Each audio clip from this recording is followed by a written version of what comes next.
Assalamualaikum warahmatullahi wabarakatuh. Syukur alhamdulillah kehadirat Allah Subhanahu wa taala yang telah melimpahkan kepada kita semua sehingga di pagi hari ini kita dapat berjumpa kembali di daring ini dengan keadaan sehat walafiat. Amin amin Allahumma amin. Salawat serta salam tidak lupa kita panjatkan kepada Nabi Muhammad SAW yang telah memberikan kita hadiah, yaitu berupa agama Islam. Anak-anakku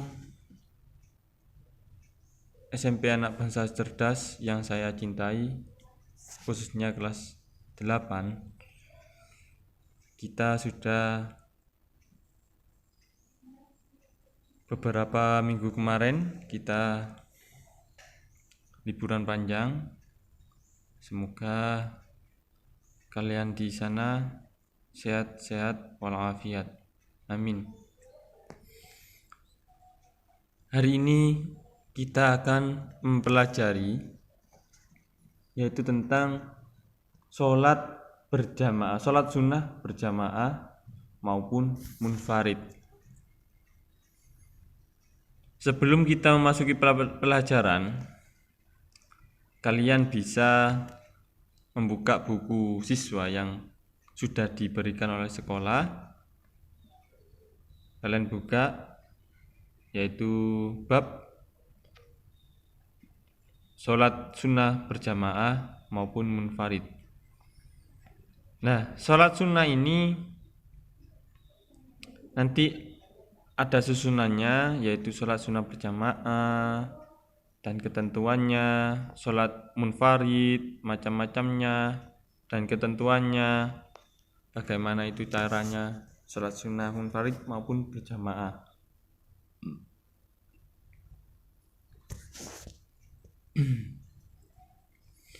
Kalian lihat pada gambar di layar kalian, ini betapa indahnya sholat berjamaah maupun sholat fardu ataupun sholat sunnah. Islam itu mengajarkan kita untuk selalu berjamaah, bahwa Rasulullah pun juga sangat gemar melaksanakan ibadah berjamaah maupun sholat sunnahnya. Sholat sunnah adalah sholat yang dianjurkan untuk mengerjakannya oleh Rasulullah. Ya, jadi sholat sunnah ini, maksudnya sholat sunnah yang dianjurkan itu sholat, yaitu sholat sunnah berjamaah, sholat sunnah mu'akkadah itu yang sangat dianjurkan, maupun sholat setelah sholat fardu itu sholat rawatib, itu juga ada yang mu'akkadah, ada yang ghairu mu'akkadah. Dikerjakan mendapatkan pahala, kalaupun tidak dikerjakan tidak apa-apa. Tapi kita sebagai seorang Islam yang sangat mematuhi ajaran Rasulullah, baiknya kita meniru kebaikan ajakan dari Rasulullah, yaitu melaksanakan sholat sunnah yang telah dikerjakan oleh Rasulullah. Tidak mengerjakan pun tidak apa-apa, tapi kita sebagai pengadutnya itu lebih baik mencontoh apa yang telah dilakukan Rasulullah. Orang yang melaksanakan sholat sunnah akan mendapatkan pahala. Namun jika tidak, bisa dibaca di layar kalian ya, tidak mendapatkan dosa, tidak apa-apa. Nah, yang dikerjakan Rasulullah itu seperti mengerjakan sholat rawatib yang saya sebutkan tadi, sholat duha. Nanti kalau kalian sudah bertatap muka dan sekolahan sudah kondusif, normal kembali. Di sekolahan tentunya kalian sudah tahu, di sekolahan kan ada sholat duha, sholat sholat hajat, dan setelah sholat fardu maupun sebelum sholat fardu pun dicerosi sering mengajak kalian sholat sunnah rawatib. Nah, sholat sunnah ini ada yang dikerjakan secara sendiri-sendiri, ada juga yang dikerjakan secara berjamaah. Contohnya sholat yang dikerjakan sendiri seperti sholat rawatib, sholat witir, dan lain sebagainya. Kalau sholat sunnah berjamaah seperti sholat Idul Adha, Idul Fitri, sholat kusufil syamsi, kusufil komari, sholat istisqa, dan lain sebagainya. Yang pertama adalah sholat sunnah berjamaah. Pernahkah kalian melaksanakan sholat sunnah berjamaah? Tentunya insya Allah pasti pernah. Walaupun tidak sering, insya Allah pasti pernah melakukan. Contohnya sholat Idul Fitri. Nah, sholat Idul Fitri ini insya Allah kalian semua sudah pahami bagaimana caranya, bagaimana jalannya sholat Idul Fitri. Insya Allah nanti kalian sudah memahami semua. Di sini kita bahas kembali biar menambah wawasan kalian.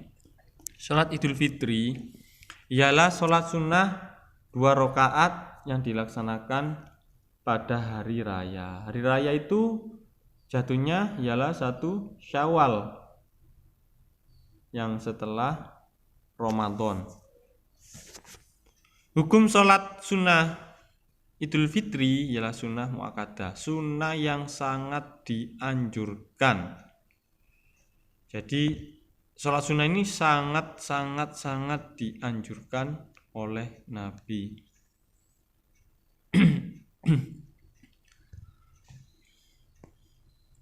Jadi hukumnya itu hampir mendekati wajib sholat sunnah muakkadah, sholat sunnah Idul Fitri ini ya.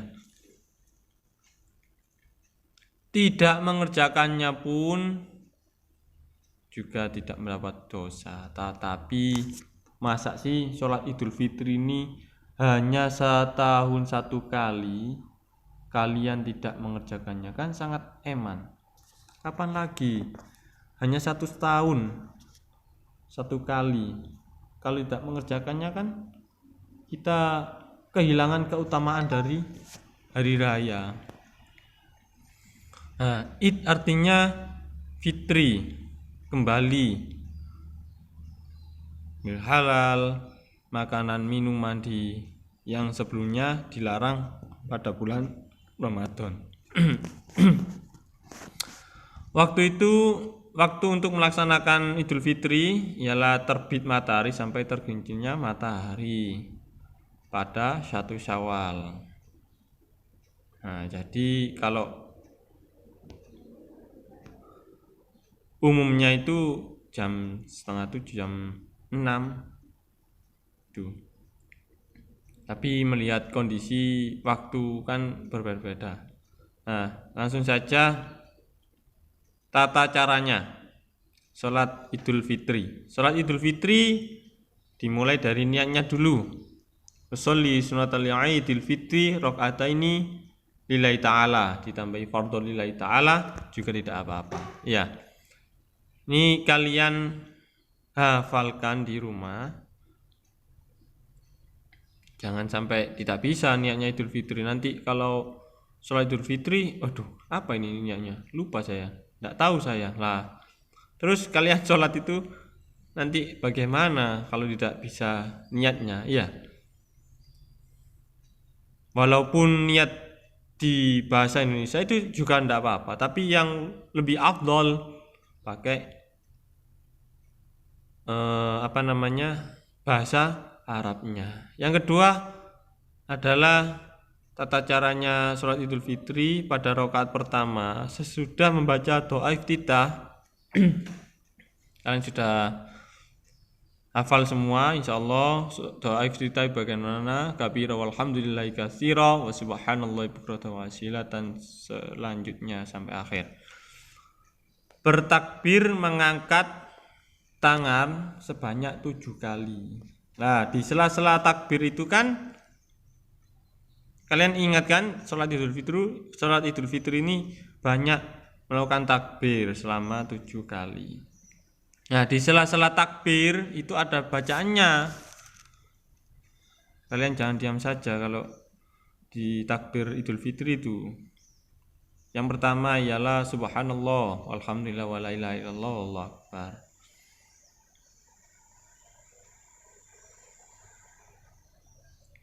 Subhanallah walhamdulillah wala ilaha illallah wallahu akbar. Ya, jadi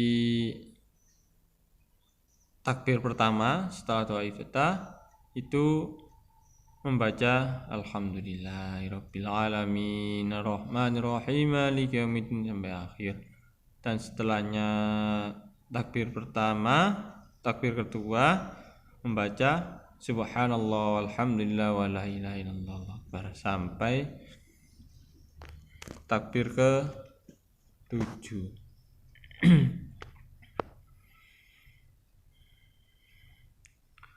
Nah, setelah takbir ke-7 tadi baca salah satu surat Al-Qur'an yang biasanya pakai surat Al-A'la, Sabbihi, yang rakaat kedua Al-Ghasyiyah, hal ataka haditsul ghasyiyah, seperti itu. Pada rakaat kedua setelah takbir berdiri kemudian baca takbir 5 kali sambil mengangkat. Takbir disunahkan baca tasbih seperti tadi, subhanallah walhamdulillah wala ilaha illallah wallahu akbar. Nah, yang kelima, sholat Idul Fitri ditutup dengan salam. Setelah itu khatib memandangkan khutbah sebanyak 2 kali. Nah, ini yang rawan setelah sholat Idul Fitri. Itu biasanya umumnya di masyarakat itu orang-orang meninggalkan khutbahnya sholat Idul Fitri. Nah, itu sebenarnya tidak afdol, itu kurang pahalanya itu akan berkurang di sholat Idul Fitri, karena khutbah ini juga termasuk salah satu rukunnya sholat Idul Fitri. Jadi kita kalau meninggalkan khutbah di Idul Fitri, kita tidak mendapatkan pahala sholat Idul Fitri. Khutbah yang pertama dibuka dengan takbir selama 9 kali, dan khutbah yang kedua dibuka dengan takbir 7 kali. Ini khusus untuk khatib ini. Ada pula yang melaksanakan khutbah hanya 1 kali, tidak apa-apa. Kita di Indonesia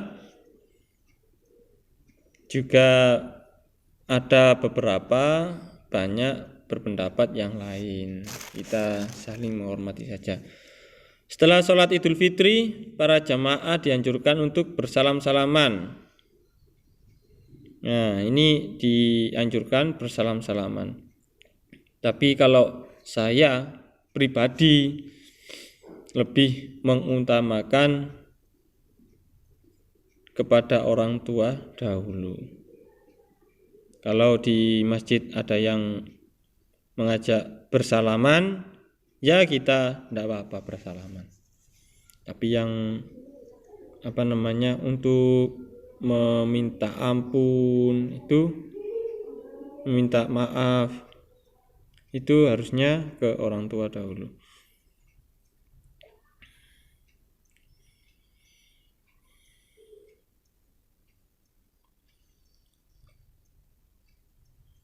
Nah, itu tadi mengenai tentang sholat sunnah Idul Fitri.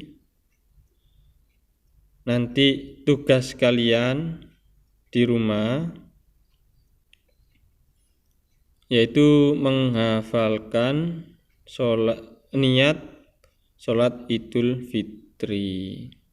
Dikumpulkan ke teacher dengan bentuk video melalui via WA teacher Rosi. Untuk minggu ke depan kita mempelajari sholat sunnah Idul Adha.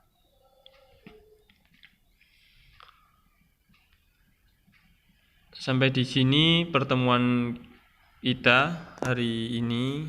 Semoga apa yang kita pelajari hari ini bermanfaat bagi kita semua. Apabila ada kesalahan atau tutur kata teacher yang kurang dipahami, itu teacher mohon maaf yang sebesar-besarnya. Semoga kalian di rumah sehat walafiat, tetap dalam rahmat Allah Subhanahu wa taala, tetap diberikan kesehatan. Amin amin Allahumma amin. Assalamualaikum warahmatullahi wabarakatuh.